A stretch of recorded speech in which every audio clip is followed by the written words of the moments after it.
In this class we're going to look at Porter's 5 forces. In previous classes, or in classes running parallel to this one, you'll see that the 5 forces are listed in boxes like I've drawn here.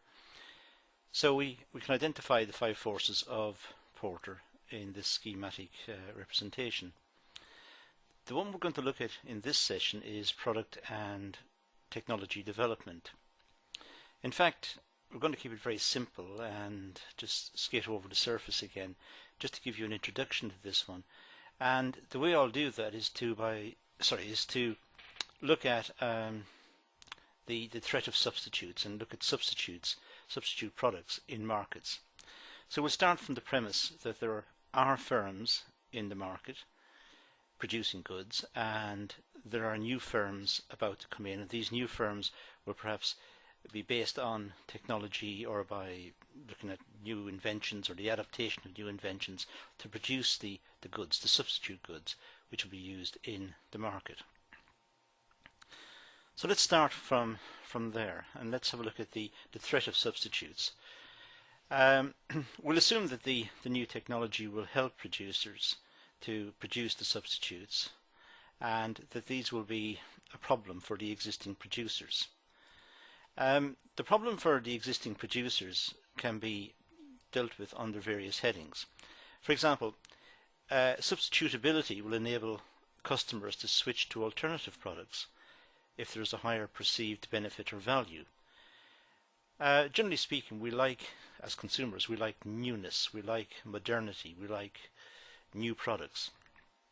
So when substitutes come into the market, they tend to have the latest technology incorporated. Just think of mobile phones, for example. A phone is a phone, but nowadays a phone is a PDA, a personal digital assistant. It's a telephone. You can have video, music, etc.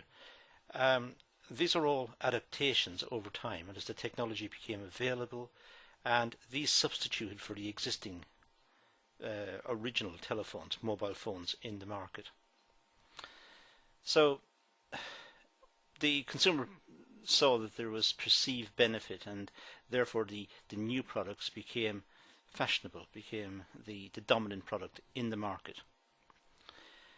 The substitute could attract a significant proportion of the market, and in this way it could reduce sales for the existing players. For example, I say players, I mean companies, for example, but I say it could cause a significant reduction in potential sales. It depends on the degree of substitutability between the products. If the products are very close to each other, then as more and more substitutes enter the market and they're all very similar, then obviously the ones who were there first will experience greater supply and will have to fight harder to maintain market share. Excuse me. So there will be issues surrounding the degree of substitutability.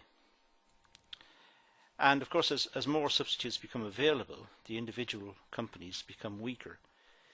If we start with one company, i.e. a monopoly, selling a product, and if for some reason a second company manages to establish itself selling a similar product, then the first company will have lost some of its power, its market power. But if many companies enter the market, then that company will become weaker and weaker as more companies come in.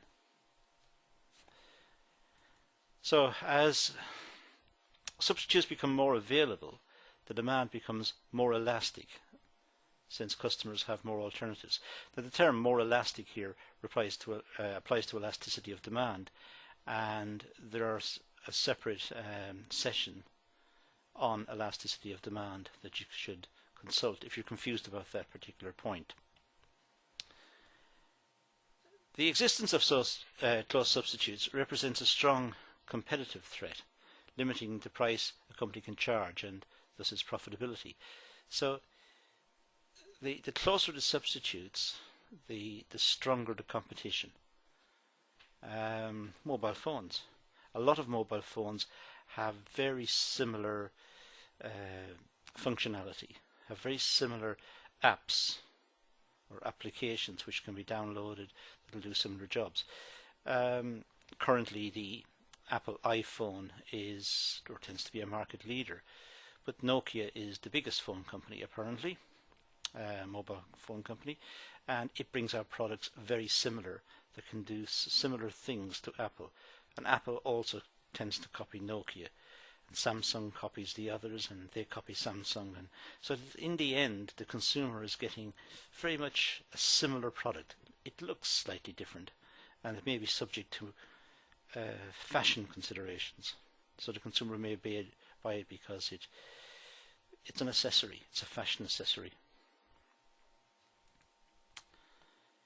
If there's not good brand loyalty for the product, then a substitute is more likely to be a threat. If there's a lot of brand loyalty, then people will buy it anyway. If consumers are loyal to Nokia, they will buy Nokia no matter what Apple does. It's brand loyalty. But if there's not that brand loyalty to Nokia, then as Apple improves its product, people will switch over. So the degree of brand loyalty is an issue. If the company can maintain close customer relationships, that could stop a substitute entering the market. If it's got good customer relations, if there's good follow-up on sales, or if problems arise with the product and the company handles the product well, so that the customer experience is very good, then it's very difficult for a competitor to enter that market, because not just the branding is good, but the whole customer experience, the customer loyalty to the product is such that a new company entering the market will find it very difficult to compete with that company. Customers have a cost in switching. It could be a financial cost, but it could also be a learning cost. If you do switch mobile phones, I keep emphasizing mobile phones just as an example, but if you do switch mobile phones, you've got to learn new tricks. You've got to learn new key combinations to do certain things. Although there tends to be more of a move towards graphical user interfaces, GUIs, where you have touch screens, nonetheless, by switching the product, you still have to learn. I also say here that if the substitute uses a lot of technology, then the price of switching to use the substitute may be too expensive, and so a threat of substitution would be less. That's really a problem for the company producing the product. If there's a lot of technology incorporated into it, it may be expensive to bring the product to market in the first place, simply because it's expensive to develop. There's a lot of know-how, learning by doing. There's a lot of intellectual property incorporated in the product, and perhaps that will deter a company even from setting up in the first place, because it's so expensive to break into that market. Current trends within a market may help a substitute enter the market. A good example here would be teenagers. Teenagers tend to do what their peers do. It's a herd instinct. So if people go with a particular product within a particular group, it's a bit tribal really, but if one member of the group, or the tribe if you like, buys a particular telephone, the rest tend to go with that one. They don't want to lose membership of the group by having a different telephone. I know it may sound strange, but apparently this is the way we live. They want to be cool. They want to be a part of something. So if something becomes established, that's the way it is. Somebody decides to put their hood up, to buy buy a hoodie and put their hood up. After a while, teenagers walk around with hoods up. Why do they walk around with hoods up? Because it's cool. They want to be cool. That's what they believe is cool. So it's a fashion thing. They follow it. So if current trends in a market, they may help a substitute to enter the market. They could also, of course, kill off the substitute. If the current producer is clever enough and says there are a bunch of people out there called teenagers who will follow each other, if we can get some to adopt it, the rest will adopt it, and that will mean that competitors will find it difficult to enter the market. So it can cut two ways. Technological change can create entirely new products or product uses that substitute for others.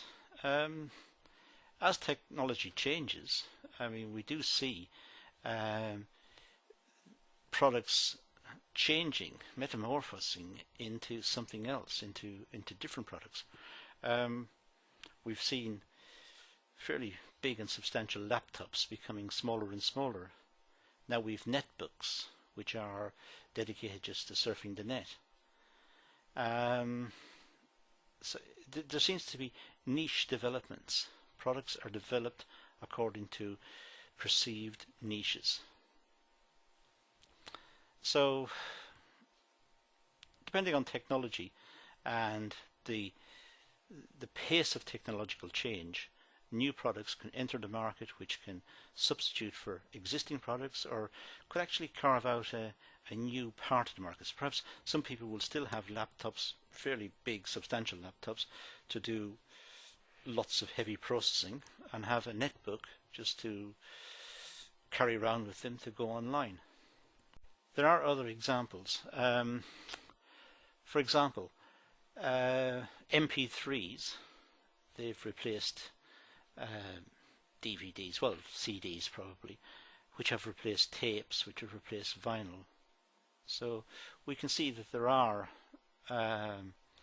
developments, technological developments that have come in which have helped some companies and perhaps even ruined others.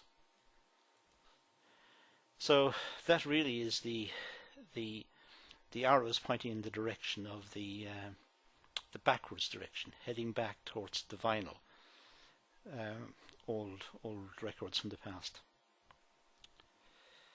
An example of substitutes could be the postal system. Emails are now used a lot for letters.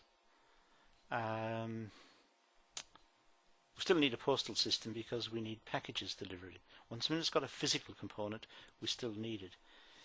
So we still need a sort of a wider postal system, a sort of a generic postal system, one which can deliver to everybody, but perhaps not necessarily for letters anymore. So as technology changes, we have a greater variety of products and services. We could still use the postal system to post a letter, or we can send an email. Let's summarize this. Well, these are a list of the points I think we've worked across. I won't sort of talk all the way through it now because it's quite a lengthy slide. But if you wanted a summary of what we've been talking about, we started with brand loyalty. We talked about how customer relations may stop a substitute entering the market, switching costs for customers, and so on and so on. That's a summary of what we've been up to. So that'll give you an insight into this last block for Porter's 5 forces. There are other sessions like this one available to cover the other 4, so you're welcome to have a look at those. In the meantime, thanks for looking.